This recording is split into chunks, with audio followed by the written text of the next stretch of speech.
Uma boa tarde a todos. Nós estamos aqui com Rangel. Rangel é geólogo e ele vai estar falando um pouquinho sobre a construção ou a não construção da barragem de Rejeitos, que vai ser construída aqui no município de Caetité, Idaí, Guanabi e da Bamin, né? Ela vai ter essa barragem que está causando bastante comentário na cidade, em todas as mídias, todo mundo se fala sobre essa barragem e nós vamos estar aqui tirando as dúvidas. Também o Vinícius está aqui, o Vinícius que é do movimento pela soberania popular da mineração, ele vai estar também fazendo alguma pergunta. Tem o Cristiano, o Antônio que está aqui e Rangel, boa tarde. Boa tarde. Boa tarde. É um prazer muito imenso, ter você aqui. A gente queria estar de frente com o pastor ao vivo para o pessoal fazer as perguntas, mas hoje nós vamos fazer as perguntas. Eu queria saber de você, essa barragem, ela é importante ou não é importante para a região? Ou a Bahia Mineração é importante ou não é importante para a região? Nós temos, na realidade, em cima dessa pergunta, dois pontos. Vamos falar primeiro sobre mineração. A mineração, ela tem um fator importante para a sociedade, de modo geral. Porque a mineração, ela produz os insumos de que nós utilizamos na vida do dia a dia. Então, existe uma diferença na importância da mineração e a importância ou o risco de uma barragem de rejeito. Eu vou separar esses dois itens. Muito bem. Então, por exemplo, na mineração, hoje em dia, o que é que nós usamos a mineração? A mineração está no nosso dia a dia, está na tecnologia do dia a dia da vida das pessoas. Exemplo, nós temos portas que hoje são feitas de vidro, o vidro ela vem da mineração de sílica.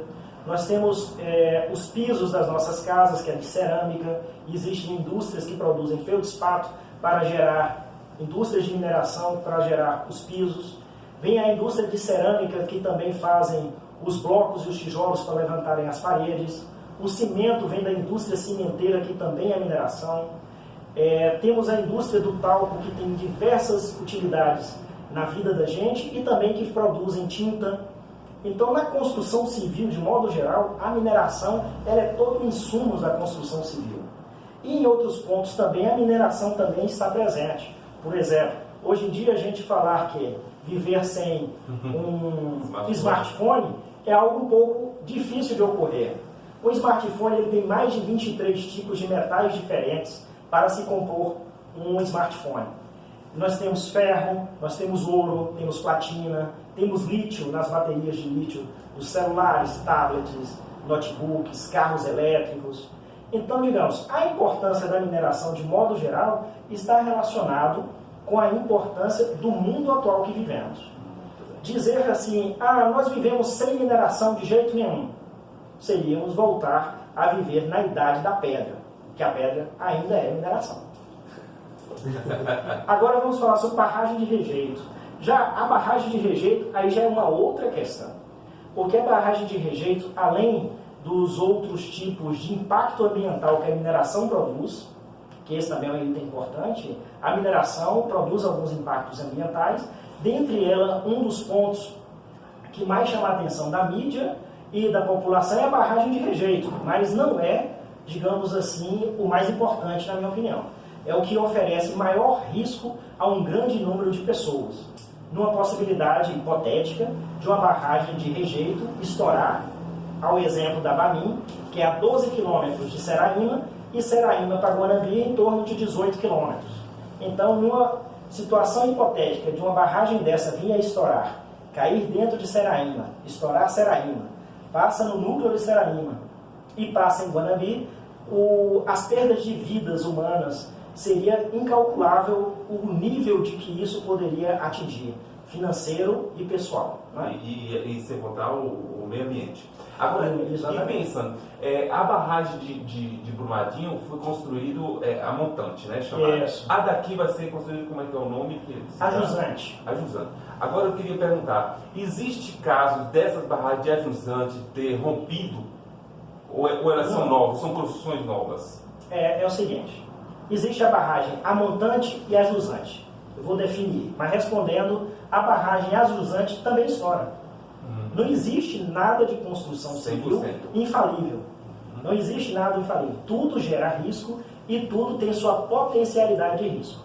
Em relação à barragem a montante, uma barragem a montante, a grosso modo, vamos falar que é assim, É uma barragem que no alteamento da barragem, ou seja, quando eles forem fazer a barragem crescer para poder pegar uma maior quantidade de rejeitos, ela se cresce a montante, morro acima, rio acima. Ou seja, a base desse material você vai colocar em cima de uma argila que já está depositada nela. Seria como se a gente chegasse em Seraíma e fosse aumentar a barragem jogando terra por cima da água. Uma barragem ajusante, quando você vai fazer o alteamento da barragem, que é essa técnica em construção civil, ela faz parte das técnicas da construção civil, o alteamento da barragem. Ela vai fazer rio abaixo. A ajusante é rio abaixo. Então, a saia da barragem seria aumentada na parte descida da barragem. Então, cada vez mais que se aumenta a altura da barragem, se aumenta o embarramento, a parte de baixo da barragem. Teoricamente, se aumenta o atrito da base da barragem com o solo, se aumenta o tamanho desse material e seria mais seguro. Mais seguro não é infalível. Só quer dizer que é mais seguro que a outra situação. Em questão de falível e infalível, em construção civil, como nas outras demais profissões e ramos de ciência, tudo oferece risco.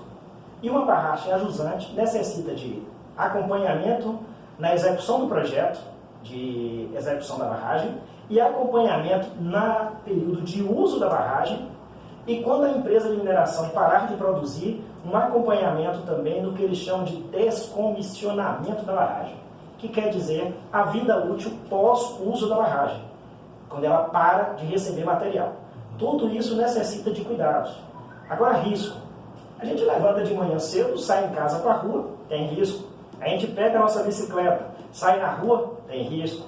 Andar de carro sem cinto de segurança, de capacete, de moto sem capacete, infelizmente, riscos tem em diversas situações. O que tem que ser feito é um controle rígido das coisas para que se minimize, se atenue ou se evite qualquer tipo de risco disso.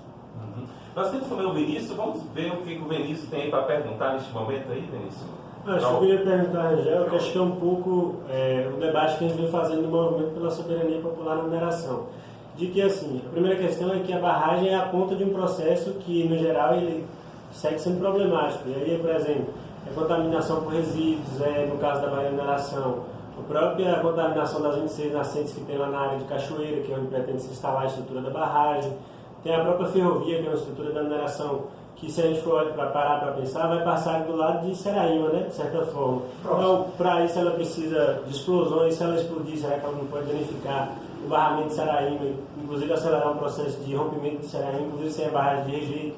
A outra questão, por exemplo, é o consumo de água aqui. A Bamin tem uma outorga para usar 1.620.000 litros de água por hora. Ela diz que vai usar 770 mil por hora, mas ela tem essa outorga de muito mais. Então, ela é o resultado de um processo todo problemático. Eu queria que você um pouco se desse para passar sobre todo esse processo, o que dá para ser feito, e aí para não conseguir, porque assim, parece que só a barragem é um problema, mas se a barragem é a ponta de um processo, se o processo inteiro estiver problemático, a ponta é que vai sofrer mais, inclusive pode sofrer um rompimento. E a segunda questão é, se para segurança depende muito de acompanhamento, todo esse processo, não seria correto, por exemplo, discutir, entre outras questões, sobre a distribuição, por exemplo, da riqueza da mineração, discutir distribuição a partir de uma seguinte perspectiva. Contingenciar recursos desde o início do projeto, por exemplo. Contingenciar uma quantia de, por exemplo, 10 mil a partir de cada mês de lucro, para no final ter um recurso de fundo para poder descomissionar a barragem, por exemplo. Se essa seria uma solução. E aí acho que é um pouco essas duas questões. Ok, vamos por partes. Se eu soltar alguma, você complementa, por favor. Por exemplo, o ato do trajeto da linha férrea passando próximo a Seraíma. Ela passa próximo, mas não chega a ser tão próximo, e o que eles necessitam para fazer o desmonte de rocha, com utilização de explosivos, as cargas são baixas para a ferrovia. Já a carga para fazer a detonação da mineração são cargas maiores, volumes maiores e distância também maior. Então, acho um pouco difícil, apesar de eu não ser engenheiro civil, especialista dessa área, mas eu acredito que seja um pouco difícil as explosões para a linha férrea afetarem a barragem de Seraíma. no quesito explosão, vibração, risco de ruptura. Sobre as questões ambientais que envolvem uma abertura de um acesso desse, aí já é outra variável. Quando você falou, por exemplo, em relação aos mananciais e as nascentes, esse eu já acho que é o X da questão. Eu tinha comentado que falei que a barragem de rejeito é um dos problemas, mas eu não acho o principal problema. O principal problema, na realidade, são os aquíferos. O principal problema é a água. Em uma região do semiárido, onde água é vida, em qualquer lugar do mundo a água é vida. Mas para nós nordestinos, sertanejos, a água é muito mais do que vida. A água é vida, é ar, é tudo. Não é só a vida.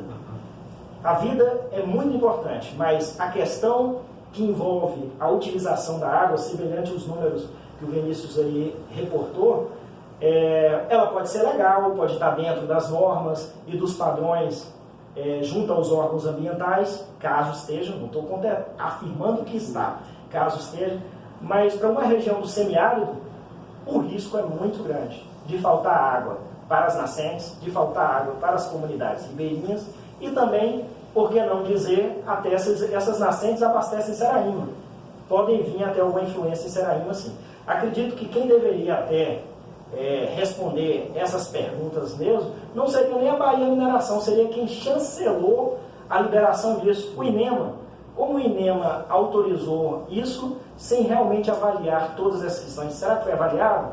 Será que esses números bastem? O balanço hídrico, o rebaixamento da água? Essa eu acho que é o problema maior da questão. Porque uma barragem de rejeito, ele também comentou sobre descomissionamento. Aí nós entramos em legislação. Legislação é complicado. Por mais que temos um movimento aqui em Guanambi, o Vida Sim, Barragem Não, um movimento muito importante que nós devemos conhecer, junto com o MAN aí tem um pessoal que está engajado com isso. É importante o seguinte, que eles estão alertando a população, para a população entender o seguinte, e a barragem? O que essa barragem vai acontecer? Quais os riscos? É importante a gente estar pensando. Por isso que nós dois estamos aqui de frente com o pastor. Não é? E aí você falou no Enema, já que eles já estão munidos hoje de toda essa jurisdição, né, eles já conseguiram vários... Então, tem como hoje revogar isso aí? Bom, essa aí já é uma questão jurídica. Eu não consigo tecer comentários com uma questão jurídica que sai um pouco da minha área de conhecimento. Por exemplo, até que ponto pode ser revogado ou não uma licença ambiental que foi pedida em 2009, liberada em 2010 e renovada há 2 meses. É complicado, é uma questão legal. A licença foi feita, como disse uma outra colega da área jurídica, mas a licença tem falhas. Pode ter falhas. Se tiver falhas, é passível de recurso e é passível de ter as medidas jurídicas cabíveis. Só que eu queria comentar uma outra questão final da pergunta do Vinícius, era sobre descomissionamento. Se poderia fazer um fundo para cuidar da barragem no final. Teoricamente, a legislação ambiental brasileira e mineral não prevê algo do gênero, mas eu acho um item interessante, sim, para se mudar a lei. A gente não pode vir como movimento, ou como pessoas, ou como grupo técnico, exigir da BAMIN se não é lei. Mas eu acho uma ideia interessante, sim, a ser levada para a mudança da lei. Sim. Como outras mudanças estão sendo feitas. Exemplo, hoje fazer uma barragem a montante, rio acima, é ilegal. Até 4 meses atrás era legal. Depois da morte de quase 250 pessoas, o órgão público decidiu transformar isso em legal. Quando tinha morrido apenas 19 pessoas em Brumadinho, em Mariana, o órgão público não tinha percebido o risco, e que já existia o risco, e que já tinha estourado outras barragens, tanto no Brasil, com menos mortes, e quanto no mundo. Então, na realidade, as barragens a montantes nunca deveriam ter sido legais. As empresas de mineração executaram porque elas eram até então legais. E mais em conta também, né? O processo também, né? Ou não? Tem a questão de, por exemplo, existem várias vantagens e desvantagens. Uma das vantagens da a montante, rio acima, é que ela é de baixo custo. Mas ela também tem outras limitações. Por exemplo, você não pode ficar alteando indefinidamente a barragem. Ela tem seus limites. Acredito que esses limites foram rompidos nessas que estouraram. Não tenho conhecimento sobre o projeto delas, mas eu acredito que sim. Uma barragem a jusante, Se você tiver topografia que permita e outras condicionantes geológicas, você pode continuar aumentando ela para um volume muito maior. Então ela é mais cara? É, mas terá uma vida útil também maior. E outra questão, mas por que fez uma barragem aqui e não outra ali?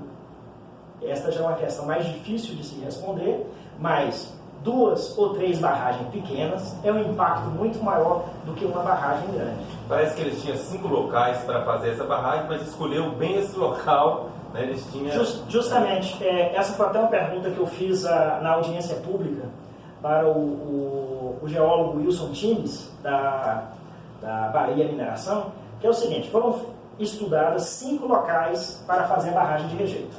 Dos 5 locais, escolheram o local 2. O local 2 é uma que está dentro da bacia de Seraíma, que é a bacia do São Francisco. Outras 4 estavam dentro da bacia do São Francisco, dentro da bacia do Seraíma, do mesmo jeito. Só uma estava do outro lado do divisor de água, salvo engano, dentro da bacia do Rio de Contas, que é mais para frente, mas na bacia do Rio de Contas. Essa eles desclassificaram, não foi escolhida. Agora a questão é o seguinte: por que não viram outros pontos? Um empreendimento tão grande, tão caro, escolheram apenas 5 pontos para um estudo de algo tão importante, e escolheram logo 2, onde, ao meu ver, é onde tem mais ribeirinhos rio abaixo. Falaram assim: não, vamos escolher o local onde tem mais gente. Concorda que foi o local onde tinha mais gente? Sim, com certeza. Né? Infelizmente. Então me pareceu que, quando diz que foi analisados os fatores sociais, o Wilson Tives disse que foi avaliado os fatores econômicos, geológicos, topográficos, sociais. Sociais, eu concordo com a Man que sociais não me pareceu muito engajado, né? Haja vista que perguntar a alguns dos moradores lá, acredito que eles não vão concordar que socialmente foi o melhor para eles. Risco para eles, risco para o núcleo de Seraíma e risco para Guanambi. Importante ressaltar que a escolha desse local, desse projeto, desse estudo, foi no ano de 2009, o local do estudo. Então foi há 10 anos atrás. A legislação ambiental foi dada a eles, a licença ambiental, em 2010, 9 anos atrás. Então o que acontece? Nesse período de 2010 não tínhamos o caso Mariana e não tinha o caso Brumadinho. Acredito que com essas variáveis e com essas mudanças é um leque aberto, jurídico e ambiental, para se pedir revisões e novos estudos. Com certeza, com certeza. E é nós que precisamos da Bamin ou a Bamin que precisa de nós, da região? Nós, Guanambi, ou nós, região? Nós, região. Porque, assim, em relação a Guanambi em si mesmo, nós estamos de frente da drenagem de uma possível ruptura da barragem. A legislação ambiental não prevê que Guanambi tenha que ser consultado de forma clara. Lógico que deve ter outras entrelinhas a serem analisadas, mas de forma clara, a barragem deveria ser analisada nos municípios diretamente atingidos. Acharam que a gente não era município diretamente atingido. Aí entramos novamente com a questão de legislação. Então foi interpretado Caeté e Pindaí. Então foi-se feito os análises desses estudos centralizados em Caeté e Pindaí. Então, em relação a precisar, o minério de ferro está no município de Caeté e no município de Pindaí. Então, a Bamin, para explorar o seu direito mineral daquela região, ela precisa, sim, de uma contrapartida dos municípios nisso daí. Então, houve audiência pública nessa época, nesses locais? Segundo eles informaram, sim. Eu, para te dizer a verdade, acho que o Vinícius que acompanha há mais tempo e deve saber, mas, salvo engano, acho que teve uma em Guanambi, que acho que ninguém soube, acho que teve umas 2... Ou porque também não tinha o caso Mariana e Brumadinho, ninguém também dava ouvido também, né? Eu acredito que a população em geral não ouviram o que algumas pessoas, como a Mana e outros colegas ambientalistas, já vinham falando isso há praticamente quase 10 anos. Então, algumas audiências tiveram. Agora, qual foi o conteúdo, se isso teve algum reflexo positivo, não sei te precisar.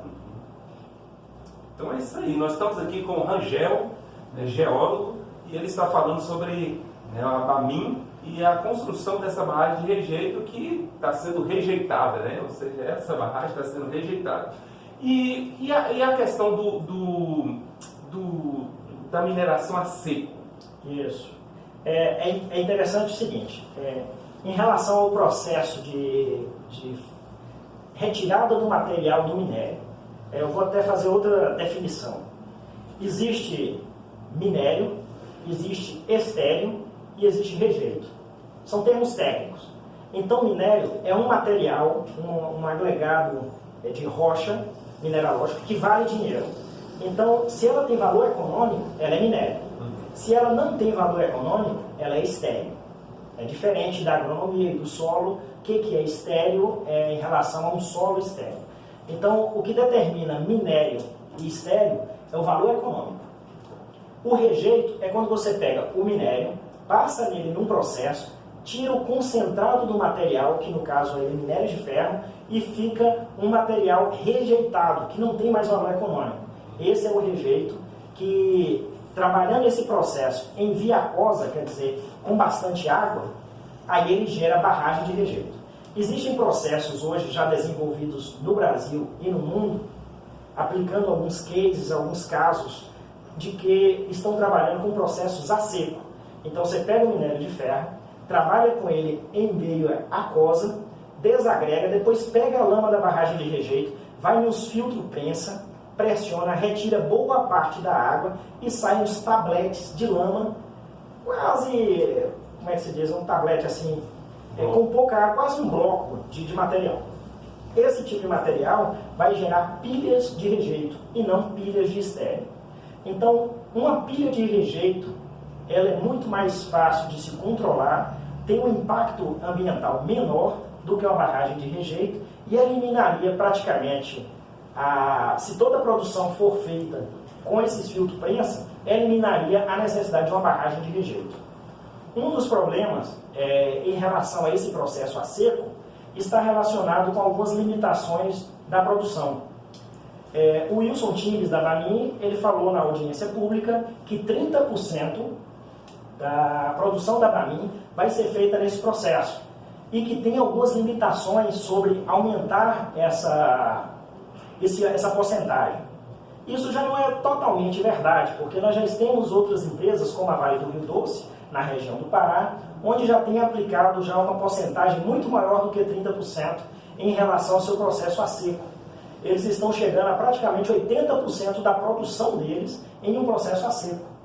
Então, acredito que hoje nós já podemos ter uma forma da Bamin pesquisar e talvez até eliminar a condição de barragem de rejeito e passar a trabalhar com a condição de pilha de rejeito, que é mais seguro e menor risco ao meio ambiente. O nosso tempo se foi, né? A gente até ultrapassou, Angel, mas eu queria que você deixasse, né, você no meio disso tudo, você está aí em vários locais, está aí deixando o seu recado para toda a sociedade. É uma barragem de 180 milhões de metros cúbicos, né?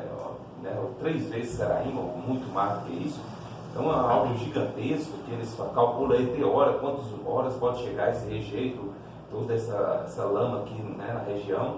Então, eu queria que você deixasse uma mensagem para toda a comunidade, Guanambi, região aqui, né, que está envolvida com isso.